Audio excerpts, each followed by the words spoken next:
হঠাৎ করে আল্লাহ নবী একদিন দেখেন একজন মহিলা বিরাট বড় একটা গাঠুরি মাথার মধ্যে লইয়া রাহমাতুল্লিল আলামিনের নিকট দিয়া মহিলাটা যাইতে আছেন।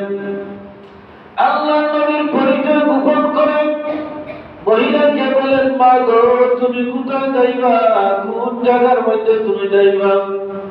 মহিলা বলল, বাবারে, আমি ওই জায়গায় যাব। কি জন্য যাইবা? মহিলা জানাইয়া দেন, আমি শুনছি মক্কাতুল মুকাররমার মধ্যে আব্দুল্লাহর বেটা মুহাম্মদ নামে ব্যক্তি বের হয়েছে। ওই মানুষটাই মানুষ যত কাফেরদেরকে পায় তার বাসায় তাদেরকে সে হত্যা করে ধ্বংস করে দেয়। আমি আমার ঘর চাললাম, বাড়ি চাললাম, ছেলে চাললাম, মেয়ে চাললাম, মুহাম্মদ ইবনে আব্দুল্লাহর বয়স ছাড়িয়ে আমি অন্যত্র যাইতে আছি। আল্লাহ নবী বলেন, গো মা, এই বিরাট বড় গাড়িটা তোমার মাথায় লইয়া তুমি যাইবা, বড় কষ্ট হয়। তোমার গাড়ি যদি আবার মাথার মধ্যে তুলে দাও, তাহলে আমি তোমাকে গন্তব্যস্থানে পৌঁছে দিব। বলুন সুবহানাল্লাহ। আবার নবী বিরুদ্ধে ওই মহিলা অপবাদ দিতে আসে।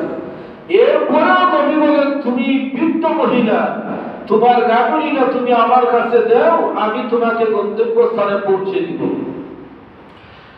মহিলা জানাই দিল, বাবা, আমার কাছে টাকা নাই, পয়সা নাই, আমি তোমার মাথায় গাড়ি দিলে তো মজুরি দেওয়া লাগবে।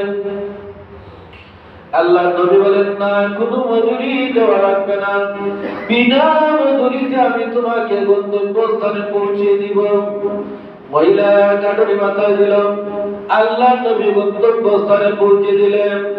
যখন মহিলা এক জায়গার মধ্যে দাঁড়াইল, মহিলাটা দুইটা হাত তুলিয়া আল্লাহ দরবারে দোয়া করে, আল্লাহ, তুমি যদি যেই ব্যক্তিকে তুমি নবী বানাইছো, ওই ব্যক্তিকে না বানাইয়া আব্দুল্লাহর বেটা মুহাম্মদকে নবী না বানাইয়া ওই যুবককে যদি তুমি নবী বানাইতা, তাহলে কতই না উত্তম হইত। আল্লাহ নবী এমন সময় জানাইয়া দেন, ও মহিলা গো, যার কথা তুমি বলতেছো মুহাম্মদ ইবনে আব্দুল্লাহ, আমার পরিচয় আমি মুহাম্মদ ইবনে আব্দুল্লাহ। মহিলা বড় বড় করে চোখ দিয়ে নবীর দিকে তাকায় আর বলে, তুমি আগে কেন তোমার পরিচয় আমাকে দিলা না? ও মুহাম্মদ ইবনে আব্দুল্লাহ, তোমার আচরণ, তোমার ব্যবহার, তোমার সব কিছু আমি মুগ্ধ হয়ে গেলাম। তোমার হাতটা আমার দিকে বাড়াইয়া দাও, তোমার জবান থেকে আমাকে পড়াইয়া দাও, লা ইলাহা ইল্লাল্লাহু মুহাম্মাদুর রাসূলুল্লাহ।